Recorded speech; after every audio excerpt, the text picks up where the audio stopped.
palavra de Deus, Cristo, palavra de Deus. Oxalá ouvisses hoje a sua voz, não fechei os corações como em Meriba.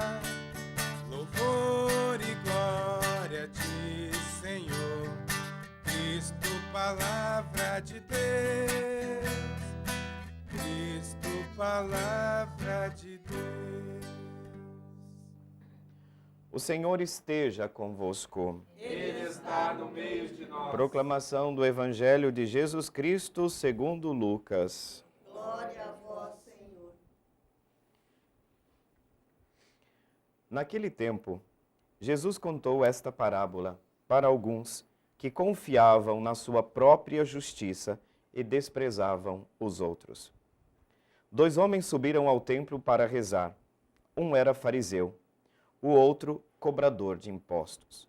O fariseu de pé rezava assim em seu íntimo: Ó Deus, eu te agradeço porque não sou como os outros homens, ladrões, desonestos, adúlteros, nem como este cobrador de impostos.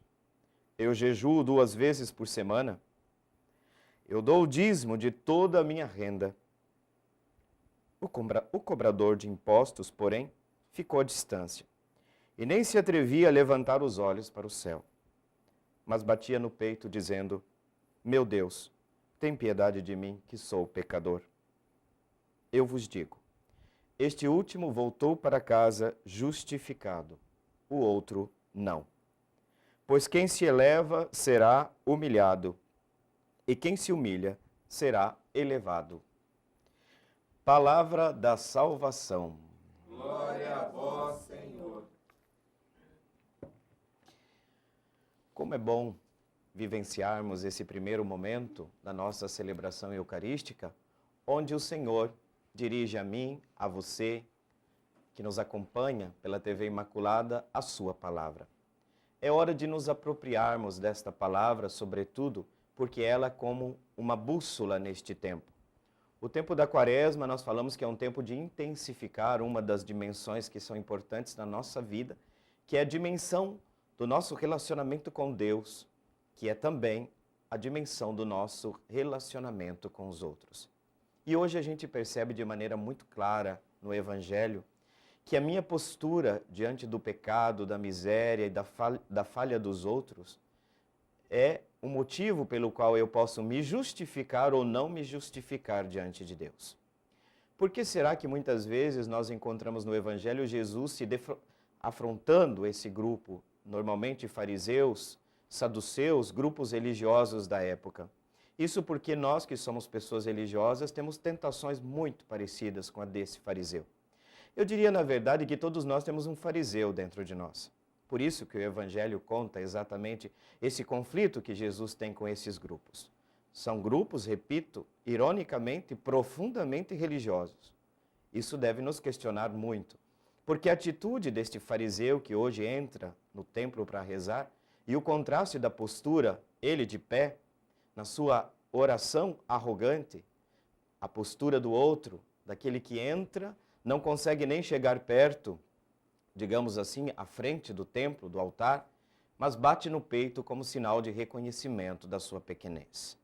De fato, nós ficamos julgando nossos irmãos do alto de um pedestal da consideração exagerada das nossas virtudes, não nos faz melhores do que os outros. Muito pelo contrário.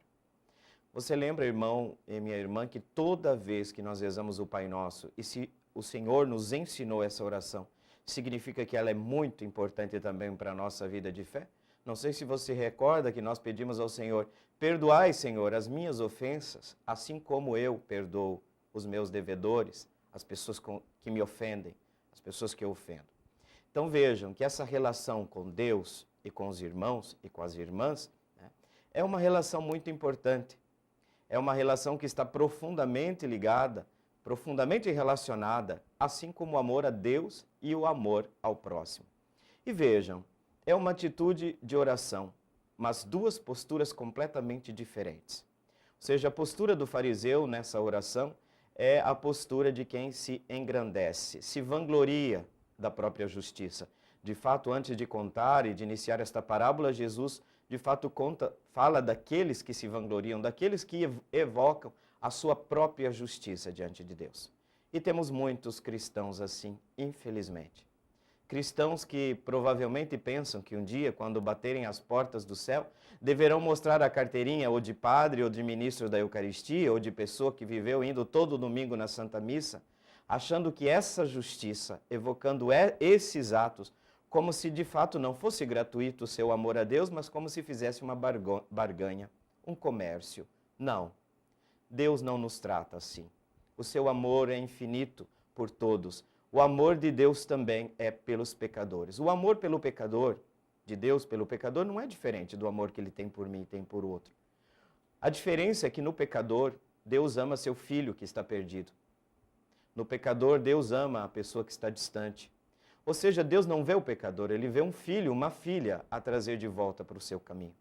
Não são, meus irmãos e minhas irmãs, as nossas pedras e a nossa língua que muitas vezes fere como uma espada. Sobretudo porque sabemos que muitas pessoas se afastaram das nossas comunidades por conta da nossa língua. Por conta da nossa incapacidade de olhar, primeiro, lembrando que o próprio Evangelho desmascara nossas hipocrisias. E nós, pessoas religiosas, temos que admitir que nós temos muitas hipocrisias. A hipocrisia daquele que está procurando no olho do outro a trave, na verdade o cisco, e esquece, o Evangelho fala da própria trave no próprio olho. Significa que na nossa oração nós temos que exercer a humildade. A nossa capacidade de se colocar nas mãos de Deus, de evocar a sua misericórdia e não a nossa. Não jogar na cara de Deus as coisas boas que eu faço, como se isso o obrigasse a agir de modo diferente para nós. Não. O Senhor ama todos. Talvez você que está nos acompanhando agora é uma daquelas pessoas que pensa assim: nossa, faz tempo que eu estou distante de Deus. Mas sabe a hora que você vai perceber que Deus está te atraindo? Na hora que você começar a reconhecer que Deus te ama mesmo assim. É óbvio que Deus não ama o nosso pecado, porque o pecado faz mal. O pecado quebra a nossa harmonia. Mas você vai perceber que a mudança que você vai fazer no seu coração, e essa mudança todos nós temos que estar constantemente fazendo, acontece por causa do amor de Deus que nos atrai. Não por causa do castigo de Deus. É o amor que nos atrai. Papa Bento XVI, por exemplo, em uma de suas homilias, não é de um dos seus escritos, dizia: o cristianismo se propaga por atração. É esta igreja que atrai as pessoas. Mas como nós podemos atrair as pessoas? Simplesmente, sobretudo, com a nossa capacidade de amor. Se as pessoas olharem para nós e vermos nas nossas comunidades que nós somos capazes, inclusive, de se compadecer de quem erra, as pessoas vão se sentir cada vez mais atraídas para Deus. Então, tomemos cuidado com os nossos julgamentos. Quem julga muito não tem tempo para amar. E aquilo que muda as pessoas, o coração delas, não são os moralismos, não são os discursos, nem mesmo as belas homilias. Aquilo que muda o coração das pessoas é o amor.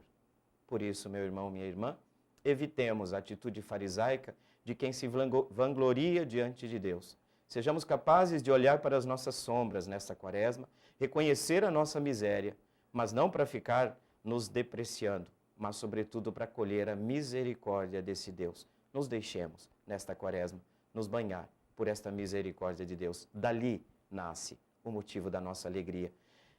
Nasce aquele desejo de buscar também aqueles que estão afastados do Senhor, não com pedras, mas com um abraço de quem sabe que já foi perdoado por Deus, que também ele é um miserável e é um pecador. Louvado seja nosso Senhor Jesus Cristo. Para sempre seja louvado.